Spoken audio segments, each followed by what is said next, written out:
falando agora sobre a estrutura administrativa da prefeitura, algumas secretarias aí nós tivemos mudanças, inclusive duas aí sem um secretário oficialmente. Queria que você comentasse essas mudanças que foram necessárias. Doloroso, né? A mudança, a Secretaria de Fazenda, por exemplo, eu estava com o objetivo de fazer um remanejamento de secretários, mas jamais ficar sem o secretário, né? E era o Pedro Omar, que era o secretário de Fazenda, e em um determinado momento ele achou interessante pedir a saída, disse que não estava se sentindo confortável no cargo, né, não estava suportando a carga, e a gente entendeu também que tem a questão financeira, né? Hoje as responsabilidades são imensas e o salário não é tão agradável, não é atraente da maneira como devia ser. Não porque a gente não queira, porque não temos possibilidade administrativa de melhorar. Demos uma melhorada, nós saímos de um salário aí de R$5.000, melhorou consideravelmente, mas não o suficiente para que a gente encontre profissionais que queiram realmente. Você está com dificuldade de achar? Sim, com dificuldade. Para obras, para... Por dois motivos, a dificuldade por dois motivos. Uma, que eu sou chato pra caramba relacionado a isso. Eu sou muito exigente com o meu secretariado no sentido de execução. E às vezes as pessoas, mas o Dr. Ueta é muito exigente. E centralizador, seu comando é tudo? Sou, porque eu entendo que se fosse o contrário, talvez hoje eu não estivesse como prefeito mais e com uma carga de processos imensos sobre as costas. Quantos processos você tem hoje, doutor Ueta? Hoje, literalmente, eu respondo um processo. Processo literal. Administrativo? Não, processo judicial, que é um processo por acusação de não ter respondido ao Ministério Público os seus requerimentos em tempo hábil, né, ou da maneira como ele gostaria que fosse respondido. O processo que a gente responde hoje parece-me que é esse processo, sim. Os outros ainda, às vezes em fase de procedimento administrativo pelo Ministério Público, mas processo literalmente, acredito que seja só esse mesmo que a gente responde. Muito bem, né? Até que, o senhor já tem 7 anos. Faremos 7 agora. 7 anos. A gente considera assim como altamente positivo, que não é fácil, né? E as cobranças são constantes. E qual o ponto mais difícil de ser prefeito, na opinião do senhor, hoje? Se eu tivesse o senhor tem filho, né? Tenho. O senhor aconselharia ele a ir? Não. Não? Não. A ir para o poder público? Não. A ser prefeito? Não. Por quê? Qual é a maior dificuldade? A vida da gente, ela passa a ficar muito exposta, e principalmente a família. Porque a gente está no front, você está no embate a todo tempo. E olha que você é um prefeito que disse que o final de semana do senhor é sagrado, o senhor não gosta de ser incomodado, né? Eu acho que a gente tem de ter tempo. Lógico, para a família, né? Para as coisas particulares da gente. E a vida não é só ali também. Não é. E a gente precisa disso, senão a gente... A família sente também, né? E a gente também, né? Crise de ansiedade, as pessoas imaginam, não, eu já tive crise de ansiedade durante o governo, em que... Disso você comentou que passou a ser hipertenso, a pressão subiu, às vezes, só... De vez em quando, né? Dá uma mudadinha, né? Mas o maior problema foi realmente a questão da crise de ansiedade, que assim, eu não esperava, ela acabou acontecendo. Hoje não, graças a Deus está tranquilo. Mas eu não aconselharia nem um familiar e nem um amigo, literalmente, para mexer com política. Se hoje o melhor amigo chegasse e falasse assim, olha, eu gostaria que você me apoiasse para candidato a prefeito, eu tentaria demovê-lo da ideia. Mas o sucessor do senhor, então, como que você está pensando em fazer o sucessor? Olha, o grupo já tem um nome? Praticamente não. Nós temos nomes. Nós temos pessoas que estão automaticamente politicamente envolvidas, mas eu entendo o seguinte, Caratinga é totalmente diferenciada dos outros municípios, principalmente dos municípios um pouco menores. O chamado voto de cabresto, ele não existe há algum tempo e hoje muito menos. O candidato que fala assim, olha, o governo do Dr. Ueta está muito bem avaliado e eu vou ser o candidato. E o apoio do Dr. Ueta vai ser o suficiente para que a gente vença as eleições. Mas é importante, né? Importante sim, mas não é o essencial. talvez se estivermos numa situação de embate entre 2, 3 candidatos, em que um candidato, por exemplo, está ali na briga e falta só um empurrãozinho a mais para chegar à frente, né, ou chegar na frente, aí o empurrão do prefeito, o apoio do prefeito, ele é essencial. Mas se hoje você pega um candidato que ele não tem muita expressão nem pesquisa e fala assim, eu vou fazer o candidato, eu vou fazer o prefeito, não consegue. Isso aí é notório. Então o candidato ele precisa de ser candidato, de estar candidato, falou, opa, agora eu preciso de quê? Eu preciso, como fazer bolo, né? Eu preciso do fermento para crescer. Eu tenho todos os ingredientes, né? Eu preciso do fermento. E o prefeito, talvez hoje, a gente, enquanto prefeito, seja o fermento para que realmente a campanha desse candidato que virá, ele possa realmente deslanchar e vencer as eleições. Mas dizer hoje assim, eu vou ter um candidato X, não, eu seria muito prepotente se eu assim dissesse. Mas você está dizendo que nem para o melhor amigo você aconselharia mexer com o prefeito, mas é uma situação que nós não podemos ficar também sem prefeito. E outra coisa que é interessante a gente esclarecer também, a gente entende que foram 7 anos e a gente entende que serão 8 anos de muito trabalho, muita dedicação, que colocamos a casa em ordem, a coisa está funcionando e eu não posso, no final do meu mandato, querer me omitir, esconder e, de repente, alguém vencer as eleições em que não tenha condições de tocar o que a gente tocou. Você deixou a casa arrumada e quer que a casa continue arrumada. O medo, o receio da gente é esse, de que venha uma outra e não consiga dar essa vazão, essa continuidade ao trabalho que a gente... Obviamente, vem um novo candidato, um novo prefeito, tem o seu toque pessoal, mas acho que o cerne, o projeto, ele não pode ser mudado, né? Eu acho que é nessa direção aí que a gente tem de seguir. E o nosso grande receio é esse, então automaticamente eu não posso ficar de fora do processo eleitoral em função disso. Mas isso também não significa que o meu posicionamento, se eu posso te dizer, o meu envolvimento na campanha, que ele seja o essencial. O apoio do prefeito é essencial para vencer as eleições. O doutor Wellington indicar... Não vai, não. Ajuda muito. Ajuda muito. Mas não é garantia. Não é garantia. Então o candidato ele precisa também de ter o seu punch. Né? Pô, eu sou candidato, estou bem nas pesquisas. E a gente trabalha com essas pesquisas aí constantemente.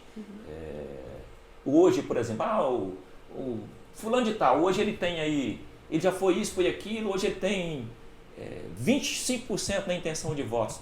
Eu ainda digo para as pessoas, não é o candidato ideal, porque alguém que já participou do cenário político, ele teria de ter no mínimo hoje, para dizer, é um candidato que ninguém, falta um pouquinho só para chegar lá, 35% de votos. Menos do que isso, qualquer outro candidato. No início, a pessoa às vezes responde o nome que lembra. Com certeza, que já está aí, né? Funciona. Automaticamente na campanha não vai falar mal de ninguém, né? Mas a gente vai mostrar aquilo que a gente fez e tentar enaltecer o nome ou a projeção política e pessoal também do candidato que a gente vai estar apoiando, né? Olha, a gente entende que é o melhor candidato por isso.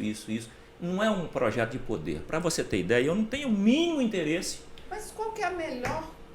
Vamos consertar, já que tem um lado pior que você não aconselharia, qual é o melhor...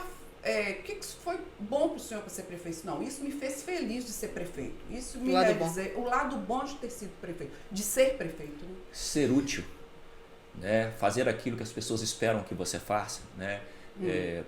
Dar condições do seu município desenvolver, de ser enxergado. Não, isso é o lado bom, então você pode aconselhar um amigo. Sim, nesse aspecto, assim, as pessoas podem me perguntar assim, mas você não tem, eu me orgulho de ser. Tem um lado bom, né? Eu me orgulho de ser prefeito de uma cidade tão importante quanto Caratinga, né? De ter feito o que nós já fizemos, né? Talvez ainda a gente saia frustrado por não ter conseguido e não vai conseguir fazer tudo que seria necessário fazer, não é humanamente impossível fazê-lo, principalmente porque nós estamos num município que talvez nós temos que consertar mais do que construir, né? E isso é muito mais difícil, né? Se nós tivéssemos pegado um Caratinga como um Brasília, quando o Juscelino Kubitschek construiu, não, pegou do nada. Então, começou do início. Exato. Hoje você vai em Brasília, 65 anos depois, é uma cidade que ainda suporta o crescimento, o desenvolvimento, né? E, então foi planejada para isso. Nós não temos essa condição de planejamento. O trânsito hoje é complicadíssimo. Você não consegue achar muita solução para ele. Vamos fazer uma mudança agora no ponto quente, onde estaremos colocando ali uma sinalização, mas pelos estudos é o necessário fazer hoje, mas talvez ainda vamos ter de fazer outra mudança. Precisamos fazer mudanças, por exemplo, lá na Praça da Matriz. Há necessidade de fazer aquela mudança no trânsito para ele fluir de forma mais positiva. E as pessoas você não... Crítica você vai ter sempre, que às vezes da última mudança que nós fizemos aí, andaram falando, o prefeito é sócio dos estacionamentos, em que está tirando os carros da rua para jogar para o estacionamento, ele é sócio do estacionamento, ele é sócio do posto de gasolina porque ele está fazendo com que as pessoas andem mais um pouco para gastar mais combustível. Então, se eu for olhar tudo isso, você não faz nada. Então, é aquilo que é necessário, é estudo, né? É levantamento, esse é o viável, nós vamos fazê-lo. Vai agradar um e agradar a maioria, né? E o importante é que isso ocorra, agradando a maioria é o importante. Muito bem, prefeito, a sua relação hoje com a Câmara de Vereadores? Muito boa. A Câmara, na sua totalidade, na sua grande maioria, sim, totalmente favorável a esse relacionamento, né? Com os dois últimos presidentes, era o Cleon nos 2 anos anteriores, e agora o José Cordeiro como presidente, e nós temos lá hoje de 17 vereadores, nós temos uma base com 14 vereadores, né? E alguns até insistem em dizer que os vereadores, os 14, são capazes do prefeito, fazem o que o prefeito quer. Eu nunca pedi a nenhum vereador e nunca encaminhei um projeto de lei que não fosse bom para a população, e não os peço. O que a gente pede às vezes é agilidade e mais rapidez na apreciação dos projetos. Na aprovação dos projetos, compete a eles. Automaticamente a gente expõe os motivos, né? E agora, como alguns, poucos, né? Querem que a população enxergue, o prefeito ele manda na Câmara. Não. Nem na prefeitura hoje praticamente eu mando, porque são quase 2.400 funcionários e aí você não tem um controle de tudo. Por mais que você queira que tudo passe nas suas mãos ou devessem passar, algumas coisas escapam, e talvez aquelas às vezes mais importantes. E na Câmara também assim. Mas eu conto hoje com essa base de 14 vereadores, né? Tranquilo, nós não temos tido nenhum problema nesse sentido. Temos sim problemas de talvez 2 vereadores, 3 vereadores, 2 deles praticamente talvez por questões pessoais deles, né? E interesses políticos, trabalham contra o governo o tempo inteiro, mas nada que nos aflige, que nos tire do foco, que é trabalhar em prol da população. O senhor entrou aí com 2 CPPs contra um vereador específico, o Emerson Matos. Entramos sim, e nós entendemos que isso seria e era o suficiente, porque chegou num certo momento, enquanto ficou no campo ideológico, a gente entendia que faz parte da política. Agora, quando começou a partir para o lado pessoal, né, e a gente também ser humano, a gente tem reações, tem sentimentos, e para evitar que de repente a gente fosse obrigado a ter qualquer tipo de reação que não fosse aquela politicamente mais correta, nós resolvemos sim entrar com um pedido de CPI, ou de CPP na verdade, contra um vereador, em função de que ele ultrapassou todos os limites que a gente entendia possíveis para alguém que está politicamente envolvido, né? Você pode criticar alguém, mas sem ofender a sua dignidade, a sua honra, a sua moral, e chegou num ponto que ultrapassou todos os limites, né? Então nós entendemos e entendemos que fomos obrigados a isso, né? Num determinado momento, porque senão a coisa poderia tomar um caminho que não era o caminho ideal. A oposição é natural, mas você entende que foi uma questão pessoal. Totalmente pessoal, né? Totalmente pessoal. Enquanto critica-se o governo, a gente até entende, né? É normal de quem é contra, quer trabalhar contra, quer às vezes levantar o seu nome, o seu grupo político, de falar mal, né? Agora, quando a parte para o lado pessoal, né, atingir família, eu acho que a gente tem de tomar algum posicionamento, e o meu comportamento foi nesse sentido. Nada pessoal contra, só que eu acho que para o papel do vereador, ele extrapolou, né? Ele abusou, e cabe aos seus pares agora, né, eles fazendo o julgamento e decidirem pela cassação ou não dele. Os motivos lá estão expostos, são motivos reais, não foram inventados, né? Motivos já existentes e de conhecimento de toda a população, né? Um deles principalmente é de conhecimento de toda a população há mais de 12 anos atrás, né? E só que impacta na situação política, e eu entendo que não é cabível alguém que tem a responsabilidade de fiscalizar os atos da administração e ter uma vida ilibada, ocupar um cargo de vereador pela conduta social e pessoal dele. Doutor Wellington, aqui na redação a gente tinha muita reclamação do hospital. Uhum. Né? E ultimamente, né, a Noemi, que fica diretamente, a gente não está tendo. Uhum. E a prefeitura contribuiu pela melhora do hospital? Muito. A prefeitura é parceira do hospital. Da maneira como ocorria anteriormente, não. Estavam sendo jogados nos ombros da prefeitura toda a responsabilidade, quando na verdade quem administrava o hospital não assumia essa responsabilidade. O fechamento do hospital, por exemplo, quando nós dissemos o seguinte, chega num ponto em que nós não temos mais condições de carregar sobre os ombros, continua não funcionando, e a prefeitura sendo responsabilizada por algo que ela não tem responsabilização por isso. E hoje, na administração do padre Moacir, com o pessoal que lá está, né, hoje o doutor Flávio Itaoca, se eu não me engano, o sobrenome dele, o doutor Flávio hoje é um dos braços direitos, ou os dois braços do padre Moacir na administração do hospital. Nós fomentamos um pouco mais. É notório, né? Mudou muito. Que mudou muito. Hoje nós temos também a parceria do próprio Casu, né, em prestação de alguns tipos de serviços hospitalares, o Casu presta. A questão da UPA hoje também funciona maravilhosamente bem. Então, foi um conjunto de situações que também colaboraram para isso.